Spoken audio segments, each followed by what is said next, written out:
What's up, everybody? Welcome back to another episode of the Real Solid Sports Show. Today, we're talking about the Utah Jazz. We're talking about what this team has done this year, how impressive they are, what they've looked like, who I like, what I think this team is going to do for the rest of the year. Let's get into it, everybody. All right, so first, we're going to start by talking about what we came into this season with, what this team looked like at the beginning of the year. So obviously we all know that we traded away Rudy Gobert, we traded away Donovan Mitchell. We got a lot back in return. Most of that return we got was first round picks. We got kind of like an assortment of young players, kind of young, kind of a little bit older. Um, didn't really look like it was going to work out too well. We got a first year coach, Will Hardy. Um, I mean, if we're being honest, I think everyone wasn't really expecting too much out of the Jazz this year. But based on what Will Hardy has done, I'm really impressed. I'm really happy and satisfied basically with what he has done. I'm happy that he's gave a lot of minutes to Jordan Clarkson, tried to reinvent him, tried to make him more of a playmaker. I really like what he's done with Lauri Markkanen. Everyone knows how good he's been this year. He's been killing it, playing at an all-star level. Lauri Markkanen is one guy I've been high on for years and years now, so I'm really happy the Jazz were able to get him and able to get some of that potential out of him. That was really good trade right there for the Jazz. Colin Sexton, getting him for Donovan Mitchell as well was a really good, solid trade piece to get back in return. I'm a big fan of Ochai Agbaji. I think he's going to be really good as well. I just don't think he's gotten the chance yet, but I think once he does get the chance, he's just going to be a really solid, really efficient, really good player that's aggressive and tries hard on both ends, and that's exactly what we need, and that's exactly what we got. Agbaji to me is a little bit similar to how Mitchell played, maybe not as much as a playmaker, but he's bigger and he plays better defense than Donovan Mitchell, and I see similarities in their game, and that's something I've said since the beginning of when we did get Ochai Agbaji. And that's also one thing I've said since we got Walker Kessler is it looked like we got two young guys that are basically similar versions of Gobert, similar versions of Donovan Mitchell, and we're allowing them to grow together and basically restart with all these draft picks around them, with Jordan Clarkson, with Colin Sexton, with somebody like Rudy Gay to come in and be a veteran leader and show them and teach them the right way.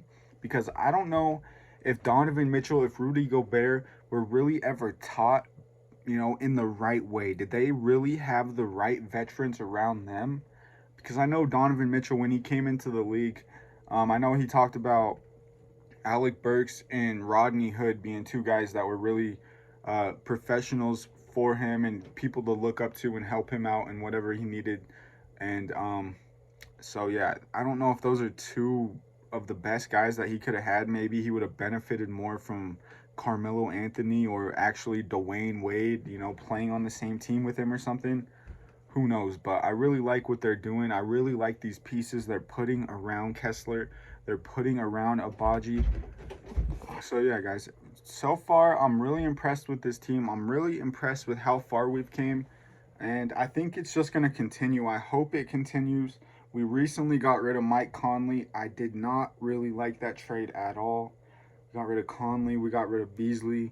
We got rid of Vanderbilt. And we got rid of Nickeil Alexander-Walker on top of all of that. I know Nickeil wasn't a huge piece for us, but I feel like he's somebody that could have got a lot of minutes and could have proved himself in our offense and proved himself on the defensive end, especially now that we're kind of lacking on the point guard position. But we recently signed Frank Jackson. We recently signed Chris Dunn. So those are two guys that we brought in that are playing for us right now. I know Frank Jackson hasn't got any minutes yet, but he's looked really good for us in the G League. Chris Dunn, I've been really impressed with him so far. He's really solid on defense. He really likes to push the pace out there. He's a really good playmaker. Considering like getting others involved, he's not the greatest at scoring and creating for himself, but he can do that. It does seem like he is quick out there and he is giving full effort, and I think it is kind of like a benefit for the Jazz that he was teammates with Lauri Markkanen. They were together. They were, drafted in the same year in Chicago. So I think that kind of shows Chris Dunn, like, hey, Lauri Markkanen wasn't really having the best career, wasn't doing the best, but hey, he reinvented himself over here in Utah. Maybe you could come over and do the same thing. I think that's what Chris Dunn's mindset should be. I think that's what it is. And I think he is going to be a solid piece for us at point guard. I think he's going to be able to start for us probably eventually, maybe be our sixth man whenever Sexton comes back. But I think Chris Dunn is going to be a very, very solid pickup. And I think he's going to help us win a lot of games.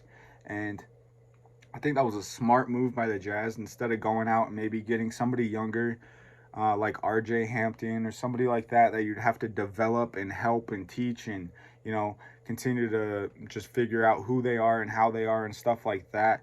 Getting Chris Dunn, he's going to help us win right now. He's going to put pressure on the defensive end right now. He's going to lead this team right now. He's going to bring that leadership right now. And I think he's going to help us win. I think he's going to help us get into the playoffs.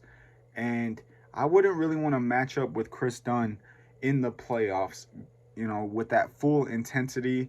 There's a lot of good guards out in the West, but Chris Dunn is one of the best defending guards in the NBA. So that's looking good for the Jazz. It looks like they're making moves to actually win. They're making smart moves to actually win games instead of just like signing any random guy they can find, and just try to develop this guy or whatever. They're actually signing guys. Chris Dunn is 28, 29 years old. He's in his prime. He's ready to compete right now. He's ready to contribute right now. He's ready to win and help win right now and show the young guys right now. Seems like a good piece to me. Seems like he will be able to reciprocate a little bit of what Conley did. I know he won't be able to bring exactly what Conley brought to the floor, but he'll bring like similar aspects. He's a good leader, it seems like, and he does just bring that aggressiveness. He does try on every single play, and that's just something that can put energy into the whole team, and that's something that they can all ride on and follow, and just, that could change the vibe of the whole entire team right there. So I think that's a really solid signing. I think the Jazz are going to the playoffs. I don't really think the Lakers are going to get above us. I don't think the Blazers will get above us. The Thunder, the Pelicans are falling now. I think the Jazz are kind of built to just make it into the playoffs this year. Clarkson has been too consistent. Markkanen is still killing it to this day, and he's just getting better.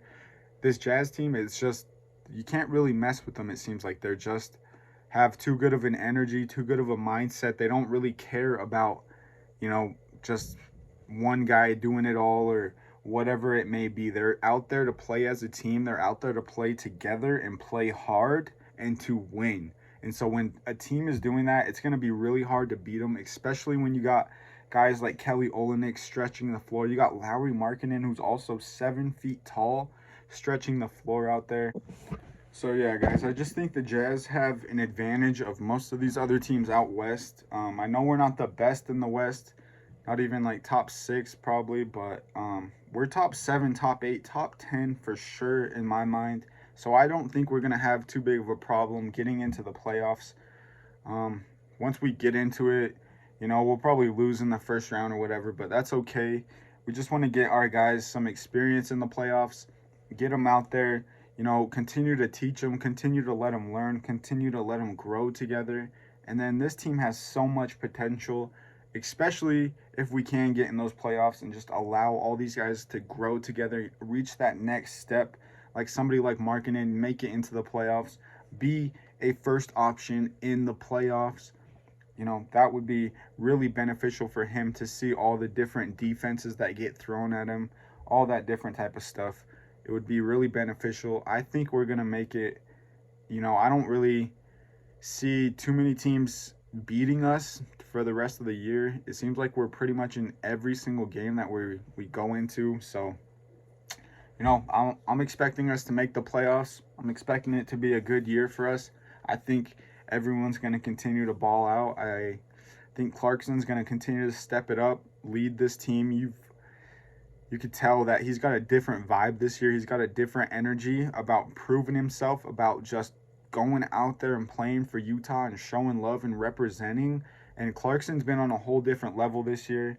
And it's just awesome to see this team, see what they're doing, see the energy they got, the positive vibes that they got, you know, just about playing in Utah and playing with the team that should be tanking, you know.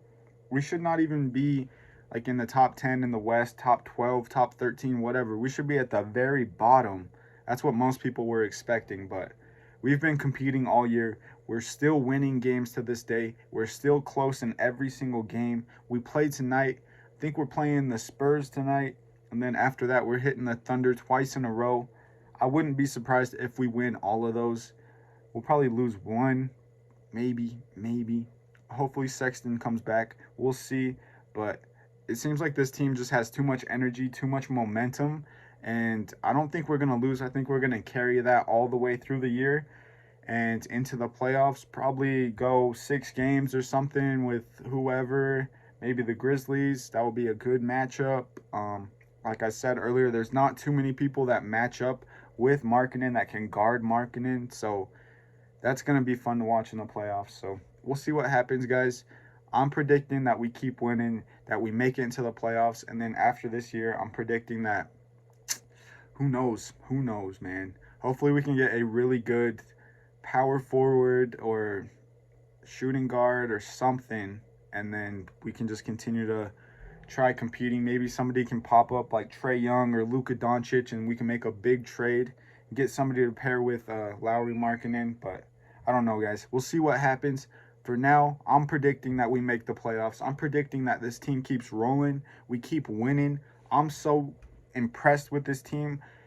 Even if we lost every single game from here on out, I still think this year was a success. The way that they've played with each other, for each other, you know, just to show that these guys aren't people that should just be traded, you know, every other year or whatever. They're all trying to show that they do belong in this league. They can contribute, and they are worth something, and they got a good team here. So I think they're going to keep winning. I think we're going to keep rolling. I think we're going to make it in the playoffs.